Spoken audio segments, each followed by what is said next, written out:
जय हिंद साथियों, मैं प्रिंस स्वागत करता हूं आपका मॉडर्न हिस्ट्री की एक नई क्लास में।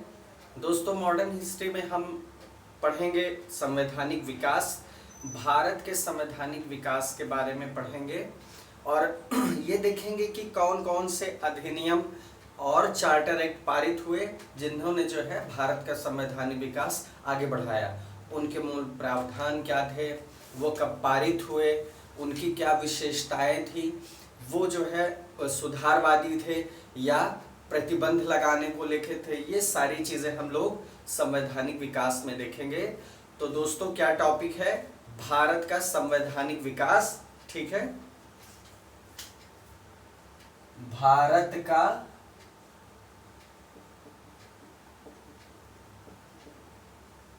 संवैधानिक विकास, ये हमारा टॉपिक है। Constitutional development of India. ठीक है, ये हमारा टॉपिक है दोस्तों। और आइए शुरुआत करते हैं इस टॉपिक की कुछ सवालों से, कुछ प्रश्नों से, ताकि हमें ये आइडिया मिले कि किस तरह के प्रश्न पूछे जाते हैं। ठीक है, किस तरह के प्रश्न इससे पूछे जाएंगे। अब जैसे दोस्तों पूछा जाएगा कि भारत के गवर्नर जनरल को, भारत के गवर्नर जनरल को क्या पूछेगा? किस एक्ट के द्वारा अपनी समिति के निर्णय को अस्वीकार करने का अधिकार मिला? किस एक्ट के द्वारा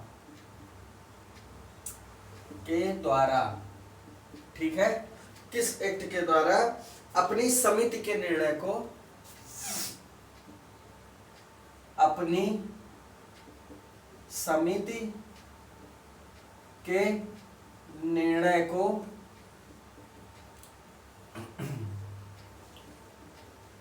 अस्वीकार करने का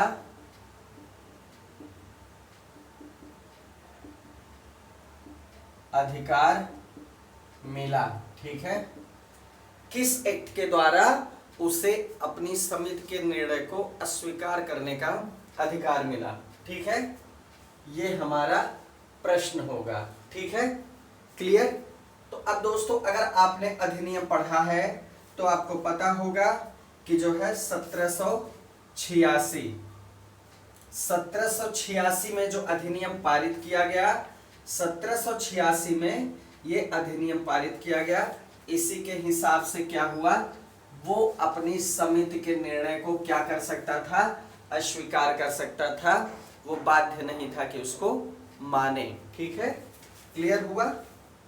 चलिए, अब ये पूछेगा कि किस अधिनियम के द्वारा, ठीक है, ये पूछा जाएगा कि ब्रिटिश सरकार ने किस अधिनियम के द्वारा ईस्ट इंडिया कंपनी का चाय और चीन से व्यापार का अधिकार जो था, उसके एकाधिकार को समाप्त किया। ठीक है, जो अगला प्रश्न होगा दोस्तों वो क्या होगा? किस अधिनियम के द्वारा, किस अधिनियम के द्वारा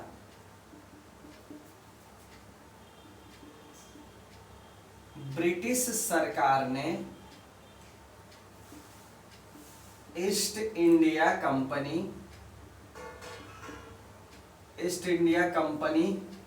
के चाय और चीन के साथ व्यापार के एकाधिकार को समाप्त कर दिया। ठीक है, चाय और चीन के साथ व्यापार के एकाधिकार को समाप्त कर दिया। वो कौन सा अधिनियम था? ठीक है, तो इसका उत्तर क्या होगा? इसका उत्तर क्या होगा? 1833। क्या होगा? 1833। ठीक है, तो चलिए, ये दोस्तों कुछ ऐसे प्रश्न हैं जो हमें ये बताते हैं कि इस तरह जो है सवाल पूछा जाएगा। ठीक है, अगर संवैधानिक विकास से सवाल पूछे जाएंगे, तो इसी तरह की बातें आएंगी। अधिनियम का वर्ष आपको याद रखना है और आपको ये देखना है कि किस तरह जो है उससे प्रश्न पूछा जाता है, उसकी मुख्य बातें होंगी। ठीक है, आइए दोस्तों शुरू करते हैं। आइए शुरू करते हैं 1909 के इंडियन काउंसिल एक्ट से। 1909 का इंडियन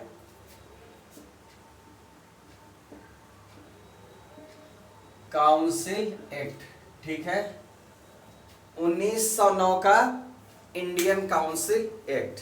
ठीक है, चलिए आइए देखते हैं इसको दोस्तों कि इस अधिनियम में क्या खास बातें थी। ठीक है, आइए इसको देखा जाए।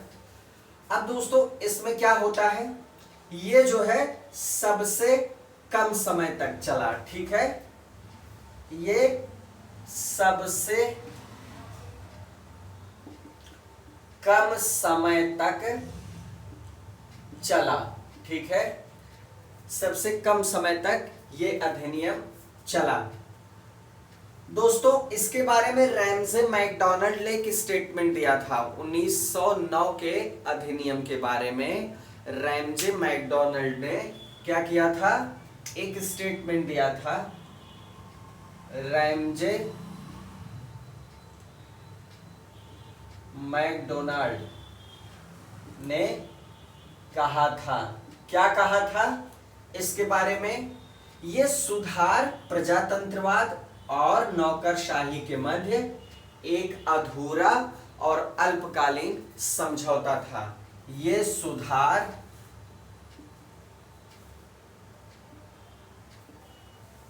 प्रजातंत्र और नौकरशाही के बीच, प्रजातंत्र और नौकरशाही के बीच एक अधूरा और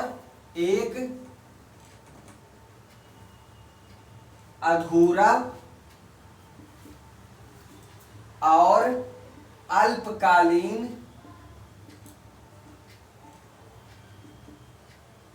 समझौता था। ठीक है, 1909 के चार्ट इंडियन काउंसिल एक्ट के बारे में रैमजे मैकडॉनल्ड ने क्या कहा, उन्होंने ये कहा कि यह सुधार प्रजातंत्र और नौकरशाही के बीच एक अधूरा और अल्पकालीन समझौता था। ठीक है, clear.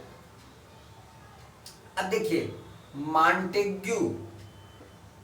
Montagu Chelmsford, Montagu Chelmsford ने वर्ष 1918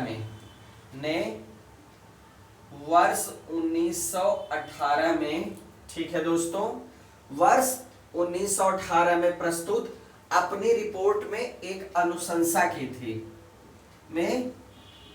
प्रस्तुत रिपोर्ट में अनुशंसा की थी। क्या अनुशंसा की थी, क्या अनुशंसा की थी कि प्रशासन में, क्या अनुशंसा की थी दोस्तों, कि प्रशासन में भारतीयों की भागीदारी बढ़ानी चाहिए। क्या अनुशंसा थी कि प्रशासन में भारतीयों की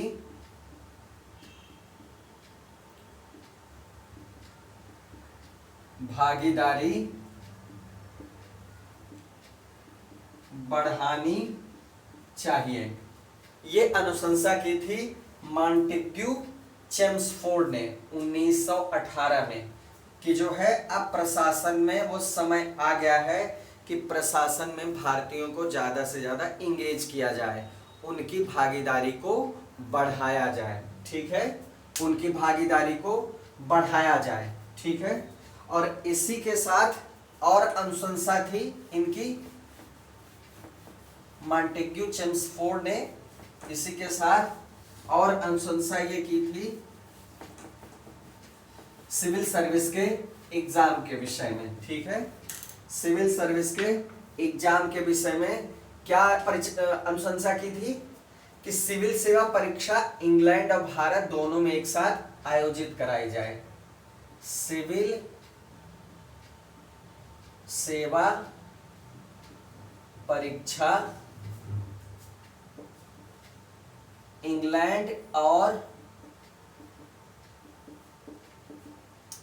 भारत में एक साथ आयोजित करवाई जाए। ठीक है, ब्रिटेन ये क्या कह रहा है कि इंग्लैंड और भारत में एक साथ आयोजित करवाई जाए। ठीक है, एक साथ आयोजित करवाई जाए तथा उच्च सिविल सेवा, उच्च भारतीय सिविल सेवा, उच्च भारतीय सिविल सेवा के 1/3 पद, कम से कम 1/3 पद भारतीयों के लिए आरक्षित होने चाहिए। सेवा के 1/3 पद भारतीयों के लिए आरक्षित होने चाहिए। ठीक है, 1/3 पद कम से कम ऐसे हों जो भारतीयों के लिए आरक्षित होने चाहिए। ठीक है, क्लियर हुआ? चलिए, अब इसी के आधार पे जो मॉन्टेग्यू चेम्सफोर्ड ने ये क्या किया था, ये अनुशंसा की थी। ठीक है, मॉन्टेग्यू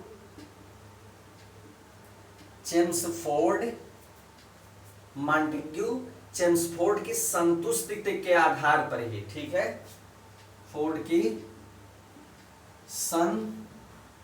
संस्तुति के आधार पर ही, ठीक है, इसकी संतुष्टि के आधार पर ही क्या हुआ, 1922 से, आपको पता होगा 1922 से सिविल परीक्षा, 1922 से सिविल परीक्षा इंग्लैंड और भारत में एक साथ आयोजित करवाई जाने लगी। ठीक है, कब से? 1922 से। ये जो है ये संस्तुति का ही परिणाम था। किसके? मॉन्टेग्यू चेम्सफोर्ड की संस्तुति का ही परिणाम था, जिसकी वजह से 1922 में सिविल परीक्षा इंडिया में भी उसी समय और इंग्लैंड में भी उसी समय आयोजित कराई जाने लगी, क्योंकि इसी की जो है रिपोर्ट का जो है ये आकलन था या सिफारिश थी कि भारतीयों को जो है मौका मिलना चाहिए, 1/3 पद आरक्षित होना चाहिए और प्रशासन में उनकी भागीदारी जो है बहुत कुछ सकारात्मक परिणाम लाएगी। ठीक है, ये चीज कहा मॉन्टेग्यू चेम्सफोर्ड की रिपोर्ट ने। ठीक है, चलिए आगे देखते हैं, इसके आगे देखते हैं दोस्तों।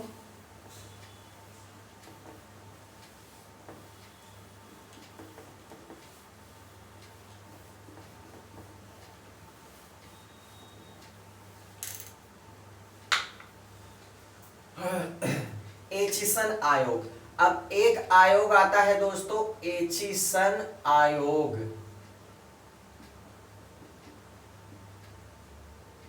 एचिसन आयोग 1887 में ये रिपोर्ट प्रस्तुत करता है। मैं अपनी जो रिपोर्ट प्रस्तुत करता है, मैं प्रस्तुत अपनी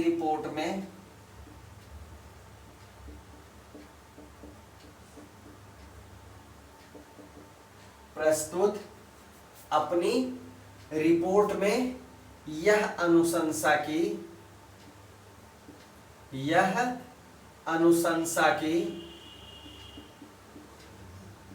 क्या अनुशंसा की कि सिविल सेवा परीक्षा इंग्लैंड और भारत में एक साथ आयोजित न करवाई जाए।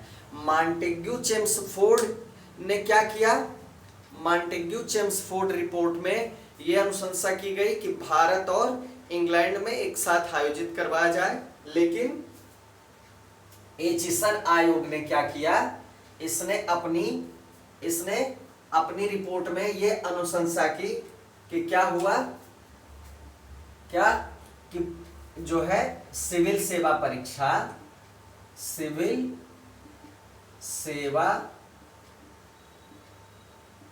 परीक्षा इंग्लैंड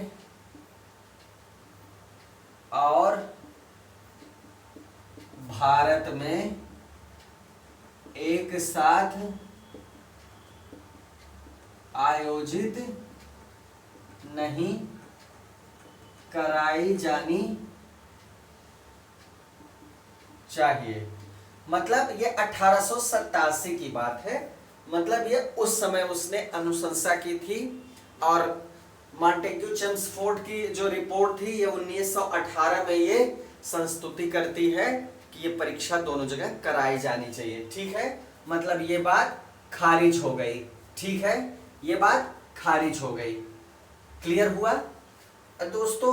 20 अगस्त 1918 में मॉन्टेग्यू चेम्सफोर्ड ने अपनी रिपोर्ट दी। 20 अगस्त 1917 के सुधारों की घोषणा 1917 के सुधारों की घोषणा, ठीक है, 20 अगस्त 1917 के सुधारों की घोषणा को तत्कालीन भारत सचिव एडविन मॉन्टेग्यू को तत्कालीन भारत सचिव एडविन, क्या नाम था इनका? Edwin Montagu. ये क्या थे दोस्तों? ये भारत सचिव का जो पद सृजित किया गया था वही थे, एडविन मॉन्टेग्यू। ठीक है, की घोषणा के नाम से, घोषणा के नाम से जाना जाता है। ठीक है, इसकी घोषणा के नाम से जाना जाता है। ठीक है, एडविन मॉन्टेग्यू घोषणा नाम से जाना जाता है। ठीक है, यही जो सुधारों की घोषणा थी, मतलब जो सुधार किए जाने थे, हमने डिटेल में इसमें देखा कि इसने जो है ये बात कही कि भारतीयों को क्या किया जाना चाहिए? प्रशासन में ज्यादा से ज्यादा शामिल करने की पहल होनी चाहिए, पहली बात। दूसरी बात, भारतीयों के लिए भारतीय उच्च सिविल सेवा में कम से कम 1/3 पद आरक्षित होनी चाहिए, दूसरी बात। और जो तीसरी बात थी कि ये परीक्षा भारत और इंग्लैंड में एक साथ आयोजित कराई जानी चाहिए। तो ये जो सुधारों की घोषणा थी 1917 में, ये जो है क्या कहलाती है? मॉन्टेग्यू घोषणा। क्लियर है? क्या कहलाती है? मॉन्टेग्यू घोषणा। 1887 में एचिसन आयोग ने ये कहा कि नहीं, ये परीक्षा एक साथ इंग्लैंड और भारत में नहीं कराई जानी चाहिए। ठीक है, चलिए सवाल इससे भी पूछ लेता है, किसने कराई जाने की संतुष्टि की, किसने जो है इस चीज को नकारा अपनी संस्तुति में। ठीक है, चलिए अब दोस्तों देखिए, जो भारत परिषद अधिनियम है, भारतीय, ठीक है, भारतीय परिषद अधिनियम, भारतीय परिषद अधिनियम 1919, भारतीय परिषद अधिनियम 1919। ठीक है, तो कौन सी रिपोर्ट इसका आधार बनी थी? तो मॉन्टेग्यू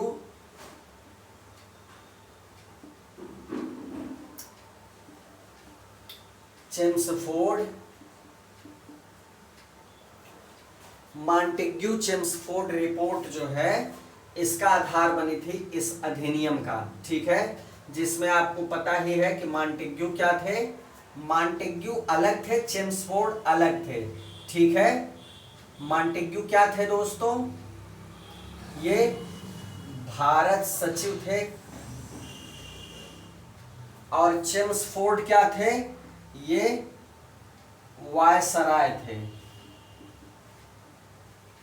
लॉर्ड चेम्सफोर्ड, ठीक है, ये वायसराय थे और ये क्या थे, भारत सचिव। तो इन्हीं की रिपोर्ट भारतीय परिषद अधिनियम 1919 का आधार बनती है, बहुत महत्वपूर्ण है 1919 का अधिनियम। अब आइए देखते हैं दोस्तों 1919 के अधिनियम की खास बातें क्या थी।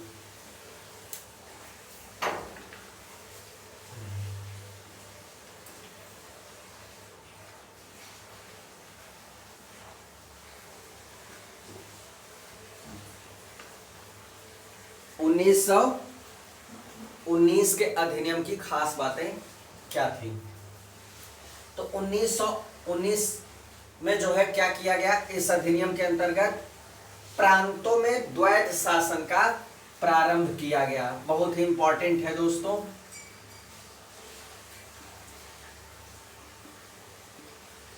प्रांतों में द्वैध शासन का प्रारंभ, प्रांतों में द्वैध शासन का प्रारंभ, ठीक है, ये होता है 1919 के भारतीय परिषद अधिनियम से, ठीक है। इस अधिनियम में पहली बार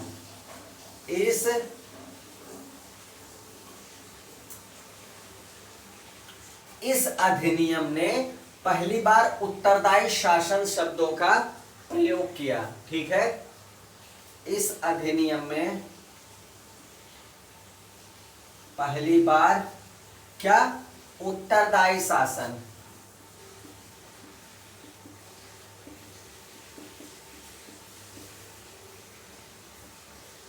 शब्द का स्पष्ट प्रयोग किया था। कौन सा शब्द है, उत्तरदायी शासन, ठीक है, उत्तरदायी शासन शब्द का स्पष्ट प्रयोग किया। अब इस अधिनियम के तहत प्रांतों में विषयों को दो भागों में बांटा गया। प्रांतों में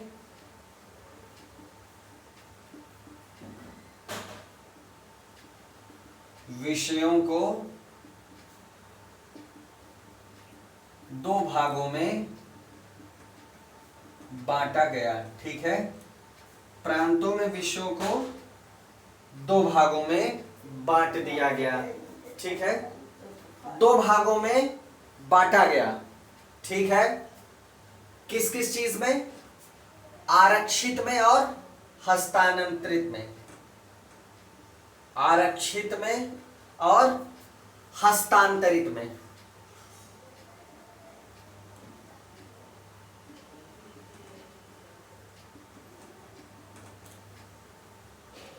ठीक है।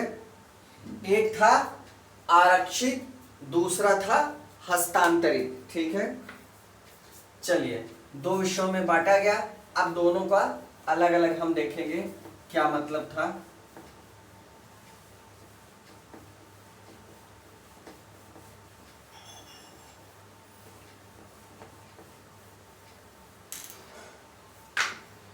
दोनों का अलग अलग मतलब देखेंगे दोस्तों। हस्तांतरित, हस्तांतरित विषय, ठीक है, हस्तांतरित विषय। अब हस्तांतरित विषयों का प्रशासन किसको सौंपा गया, हस्तांतरित विषयों का प्रशासन किसको सौंपा गया, विधायिका के चयनित सदस्यों को, विधायिका के चयनित सदस्यों को, ठीक है। जो विधायिका के चयनित सदस्य थे उनको सौंपा गया हस्तांतरित विषयों का प्रशासन, ठीक है। हस्तांतरित विषयों का प्रशासन सौंपा गया, ठीक है। क्लियर। अब आरक्षित विषय किसके पास रहेगा? आरक्षित विषय किसके पास रहेगा दोस्तों? ये गवर्नर की कार्यकारिणी के पास, गवर्नर की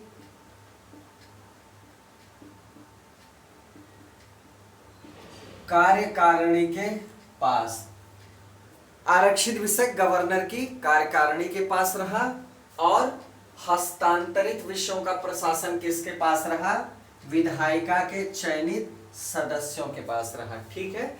इस तरह जो है प्रांतों में द्वैत शासन स्टार्ट हुआ और दो विषयों में बांटा गया, हस्तांतरित और आरक्षित। अच्छे से आपको समझ में आ गया होगा। आइए आगे देखते हैं इसको।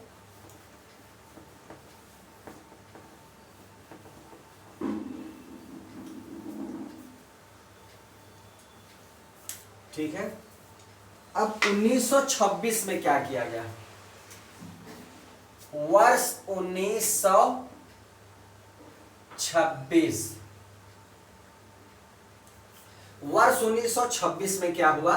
भारत में एक लोक सेवा आयोग का गठन किया गया। भारत में एक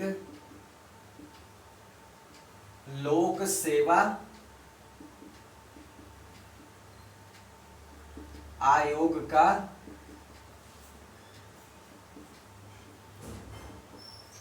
गठन किया गया, ठीक है।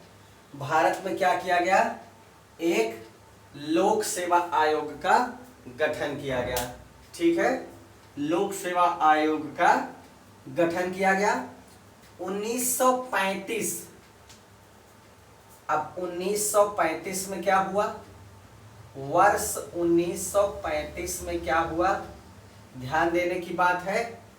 इस अधिनियम के तहत 1935 के अधिनियम के तहत, इसके अधिनियम के तहत क्या किया गया? ठीक है। लोक सेवा आयोग के स्थान पर जो एक लोक सेवा आयोग गठित हुआ था 26 में, इसके स्थान पर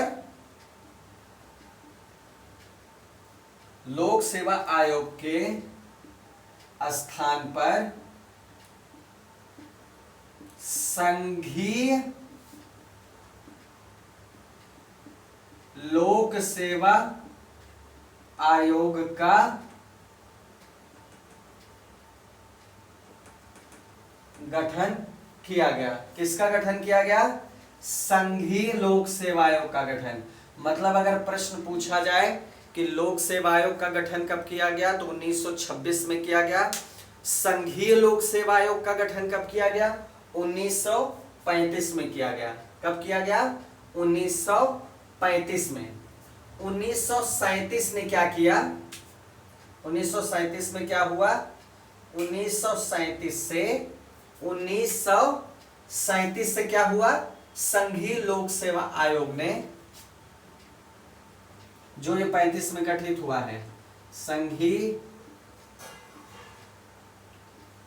लोक सेवा आयोग ने ब्रिटिश लोक सेवा आयोग से स्वतंत्र कार्य करना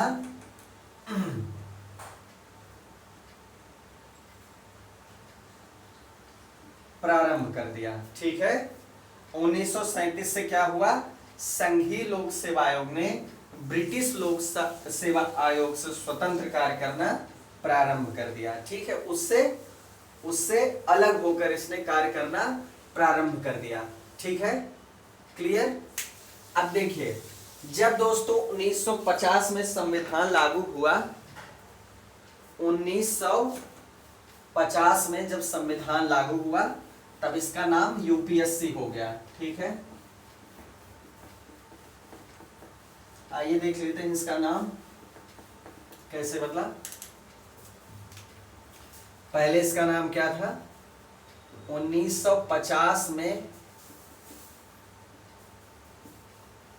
संविधान लागू होने के बाद, 1950 में संविधान लागू होने के बाद क्या होता है? इसका नाम, ठीक है, इसका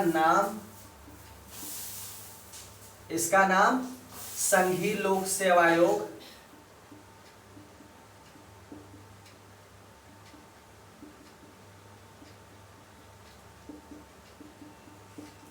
संघीय लोक सेवा आयोग, मतलब इसको इंग्लिश में अगर कहा जाए तो क्या होगा? Federal public service commission. ठीक है, फेडरल पब्लिक सर्विस कमीशन मतलब FPSC, FPSC। ठीक है, FPSC। इससे बदल कर इसका नाम संघीय लोक सेवा आयोग से बदलकर संघ लोक सेवा आयोग मतलब यूनियन पब्लिक सर्विस कमीशन जो आज भी है, कर दिया गया। यूपीएससी कर दिया गया या यूनियन पब्लिक। देखिए संघ और संघी में अंतर है दोस्तों। संघ मतलब क्या होता है? यूनियन, तो यूनियन हो गया यूनियन पब्लिक सर्विस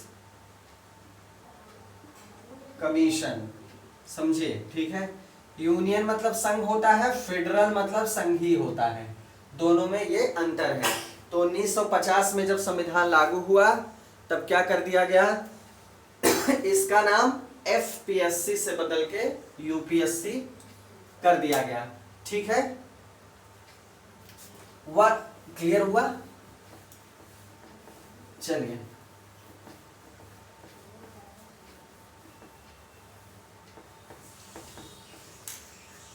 1935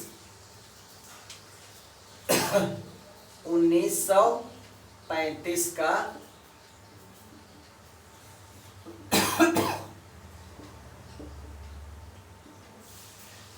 1935 का अधिनियम।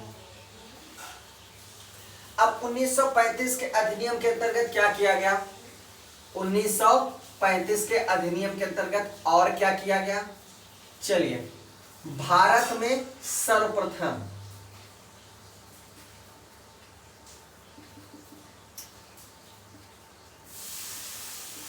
संघीय सरकार की स्थापना की गई। संघात्मक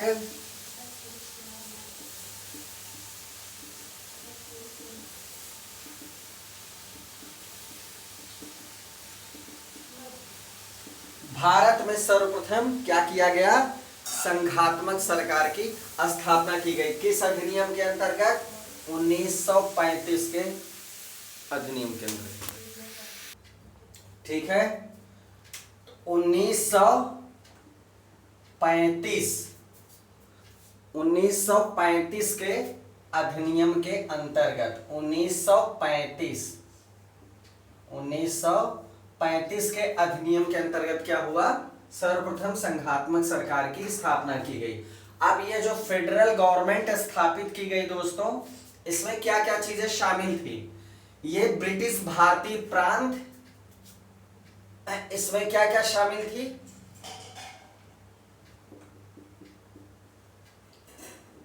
ब्रिटिश भारतीय प्रांत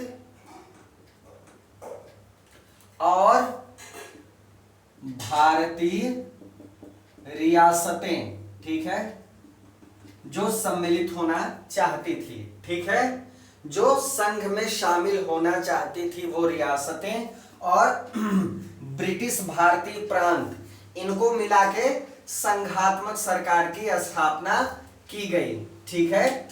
1935 के अधिनियम में क्या किया गया? 1935 के अधिनियम में क्या क्या किया गया दोस्तों? संघात्मक सरकार की स्थापना के साथ साथ क्या किया गया?